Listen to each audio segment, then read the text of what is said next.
Hey there, my name is Liz Wright, and I am a professor of psychology at Northwest Vista College in San Antonio, Texas.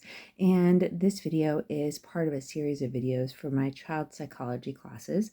In this video, we're going to talk about cognitive development in our so basically 2 to 5, 2 to 6s, so early childhood cognitive development. Previously, we read a lot about the different theorists and theories that they had regarding development, and we did talk some about Piaget. So in our last chapter about cognitive development, we talked about the sensory motor stage of development according to Piaget, and now we're going to be talking about pre-operational thinking.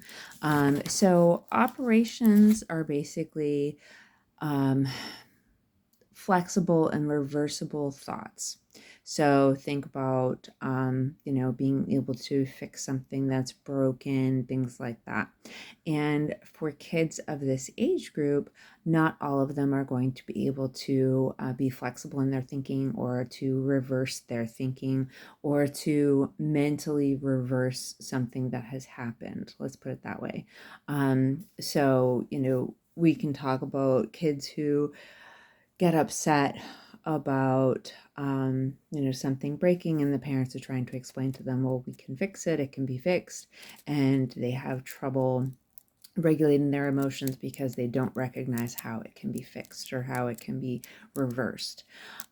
So we're going to see a lot of interesting things in these little guys. The first thing that we're going to see is what some people call symbolic play. It's basically playing pretend. And they love to, or many of these kids will love to make up stories, make up games, make up all sorts of stuff. And it can be really fun, especially for them. And it can be challenging for us as adults because many times the things that they make up don't really have, we're used to rules. So if we get a new game, it comes with rules, right? And sometimes you'll get your 3 or 4-year-old that'll say like, hey, let's play XYZ game. And you're like, okay, how do we play that?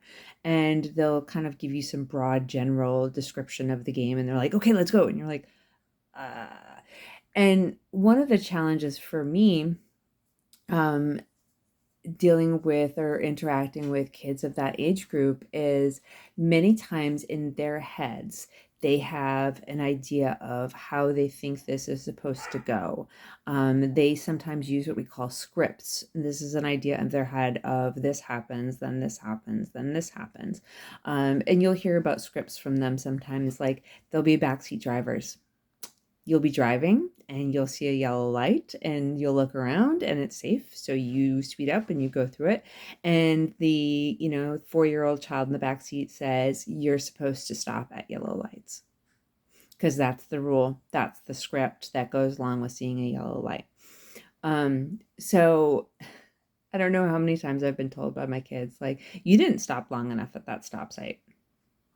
It's like, listen, when you get to be old enough to drive, you get to make these decisions, okay? But so yeah, they start to do a lot of symbolic play where they're, things symbolize other things. So sticks symbolize swords or golf clubs or something like that. I remember when I was a nanny, I had this one little boy that I was working with, and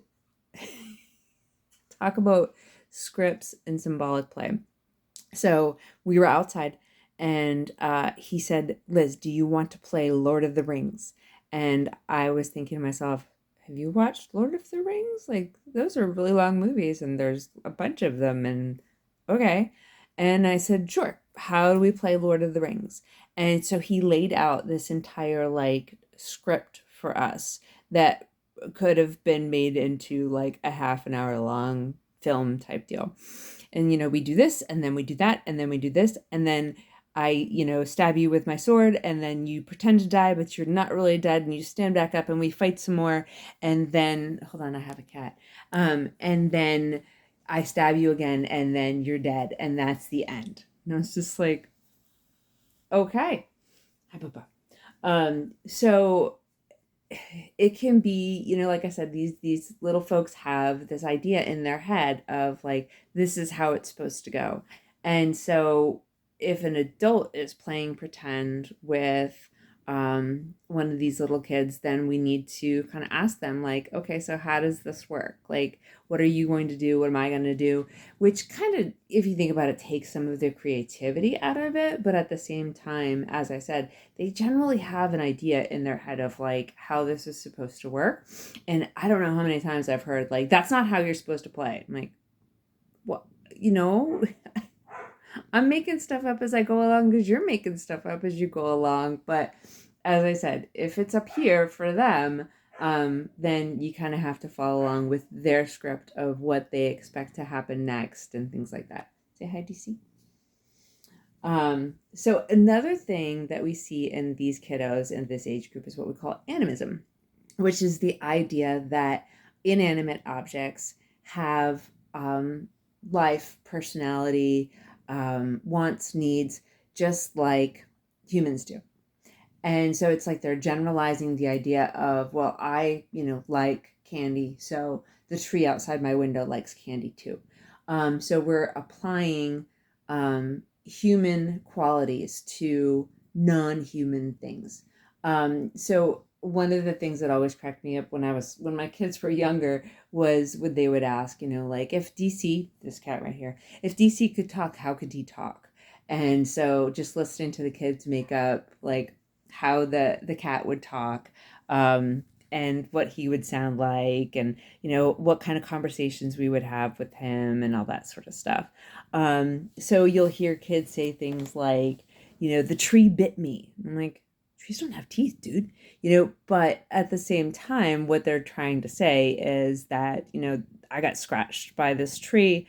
And, I'm thinking in my head that the tree did it on purpose and that the tree bit me because the tree, just like me, has teeth and maybe, gets frustrated or upset with me or something like that. So that's what we call animism, is kind of animating something that doesn't actually have wants, needs, feelings in the human way that we ascribe to other humans and to ourselves.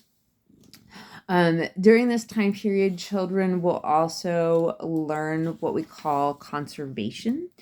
This is the idea that when something changes, they will recognize that is still the same. So the very typical task that we see with this is we take 2 glasses of water, so same size glasses, so like same exact glass, right? Put the same amount of water in both of them. And we ask the child, look at these 2 glasses. Do they have the same amount of water? And a lot of them, they're so cute. They'll actually like go up to it and like level it out. And they're like, yeah, they do. I'm like, all right, little scientist, good for you. So then we take a taller, thinner glass and we take one of the glasses and we pour it into the taller, thinner glass. And then we ask them, okay, so which one has more? And the child that is able to conserve, that is able to recognize that even though it's changed shape, there's no addition, there's no subtraction, it's exactly the same amount, will look at you like, oh, they're still the same, like you just poured one glass into the other one. Whereas children who are unable to do conservation or to conserve will literally look at one whose level is still here and look at the other one whose level is up here and go like, oh, well, the taller one has more now. And to an adult, we're just like, how? Well, but okay. Whereas to kids, because the level is higher on one of them, then they assume that it has more. Just as they assume that a taller person is older than a shorter person, they have, again, these ideas of, well, taller means more, things like that. But so yeah, conservation is this idea that even though matter has changed shape, we recognize that it's still the same as it was previously. Whereas kids who can't do conservation yet will believe that because we poured it into the larger cup, the cup that's taller and thinner, that the taller and thinner cup now has more water than the other cup, which actually had the same amount of water. Okay. Another thing that these guys are learning on or working on doing is understanding class inclusion.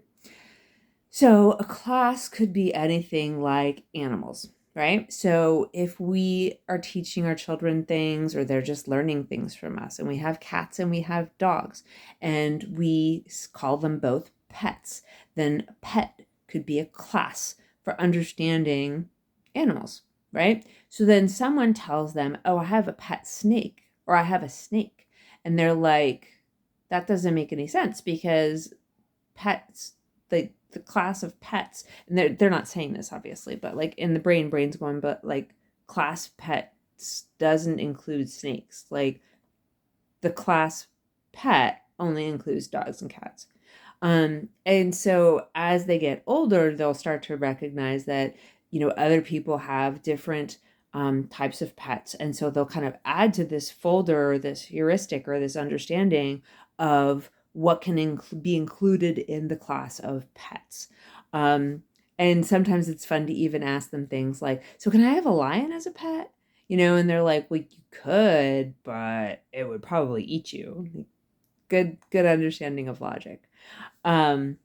So we can assess their class inclusion by, looking at multiple pictures of animals and saying, which ones might be pets, or, put the pictures of the animals that have 4 legs into this pile, or things like that, or put the pictures that are animals into this pile, so we can understand their recognition of class inclusion by figuring out how do they sort these different images, these different objects, these different things.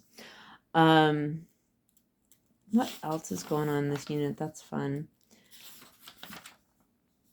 So we talked previously about Lev Vygotsky's ideas of the zone of proximal development and scaffolding. So we'll come back to that. And so remember, the zone of proximal development is basically the things that a child is able to do on their own without assistance, and the things that are a little bit easier than that, and the things that are a little bit harder than that. So basically, we want to figure out what is the child able to do on their own without assistance. And then we want to figure out what would the child be capable of doing with a small amount of assistance, and give the smallest amount of necessary assistance for them to be successful. And what we'll recognize is that over time, the zone will move, because now the child is able to do what they previously weren't able to do without assistance. Now they can do that without assistance. So thinking about previous chapters about walking, and we learned about how they will pull to stand, and then they'll cruise using furniture, using humans, whatever they can. And then they learn to take their first steps by themselves unassisted. And then, by this time, for most children, between 2 and 5, they are able to walk independently, to run independently. So we could talk about zone of proximal development in terms of, this kid previously was not able to stand unassisted. So we would kind of put our hands out to the side to make sure that they were standing with a little bit of assistance. And then we slowly started removing that assistance, and the child was still able to stand. So that zone of proximal development are the things that the child can do unassisted, and then the things that the child can do with a small amount of assistance, with a little bit more assistance, with a little bit more of assistance.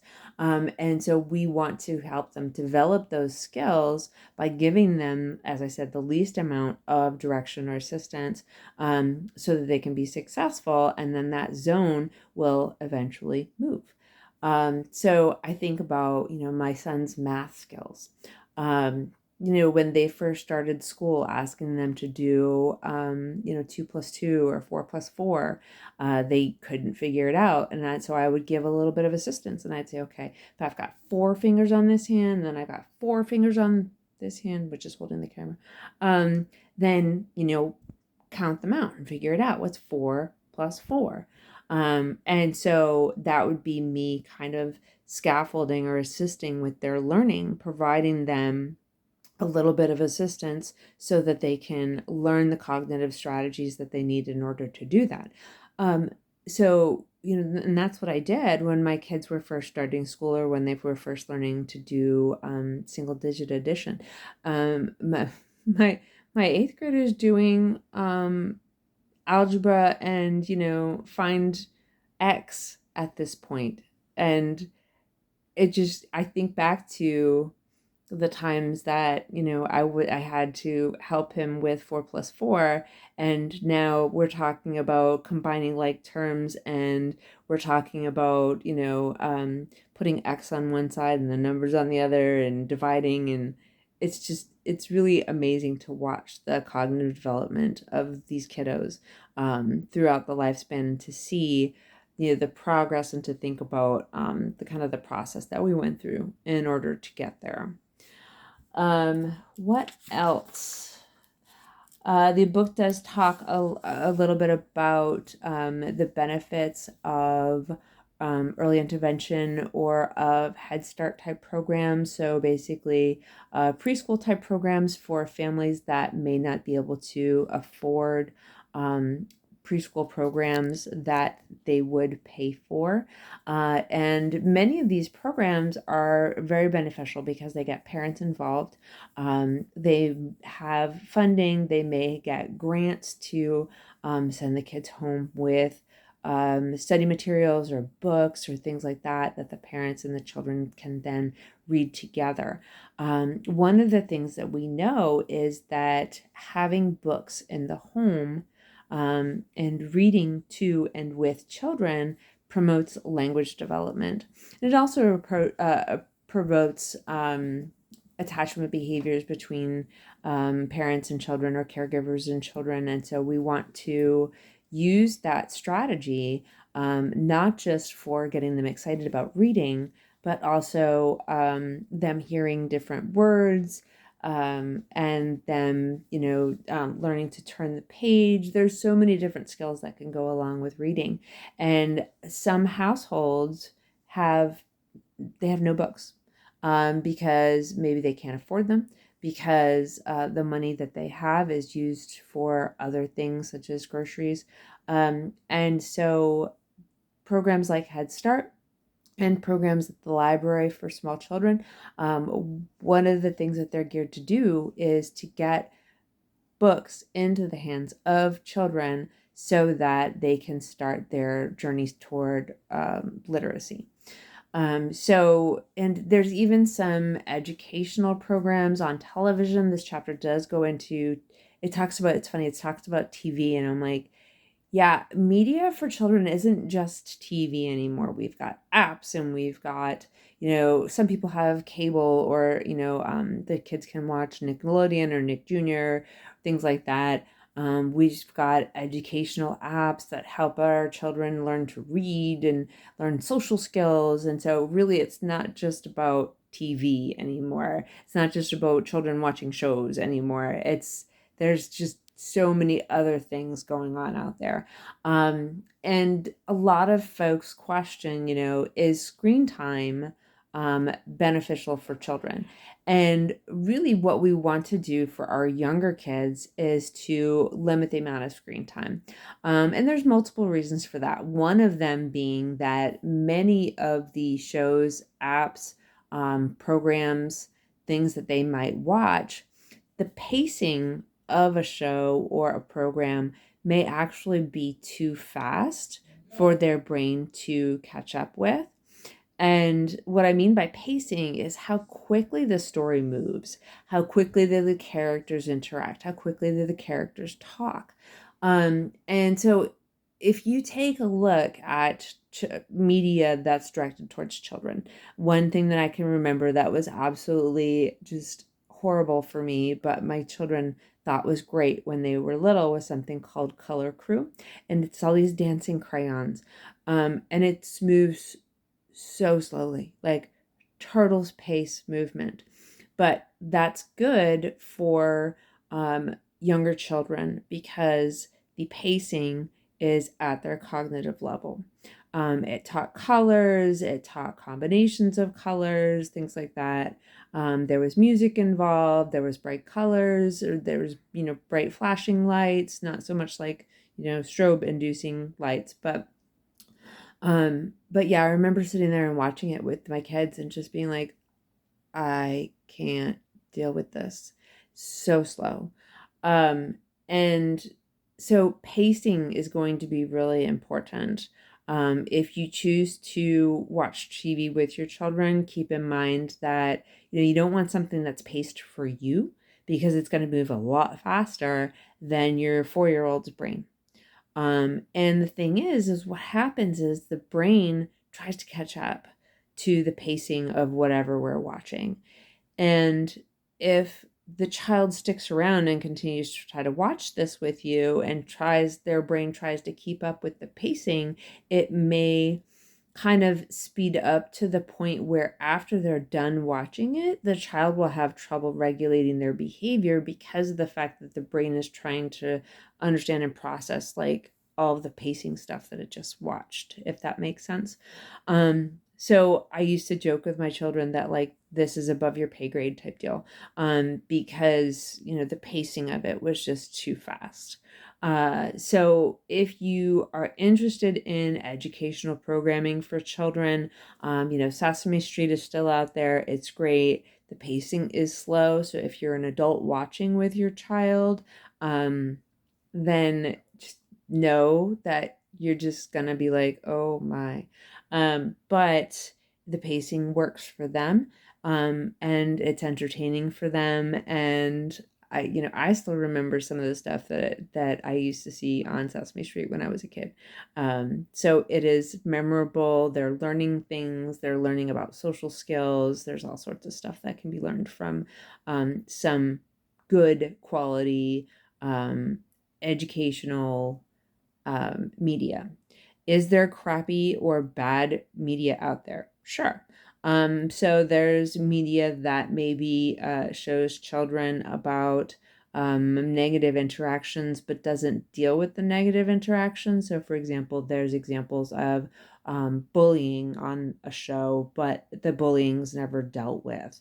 And so these might be poor examples of media that we don't want our children watching because they don't have the cognitive capacity to go, but why didn't they, talk to an adult or something like that? But so, the larger question of is media bad for children? There's really no one straightforward 100% yes or no answer to that. It really depends on what media we're talking about, the pacing of the media, what are the goals or the learning outcomes of the media, and is your child able to comprehend the goals of the media? Like, kind of like I said, is it at their pay grade? Because if it's too far above their pay grade, they're not going to get anything out of it except for, bright lights and colors.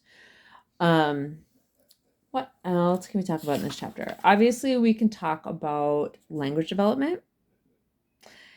I don't know how many times I've talked to parents and they're like, I can't wait till my child starts talking. I'm like, yeah, you really can. So our 2 to 6-year-olds, once they start talking, if they are neurotypical and they are,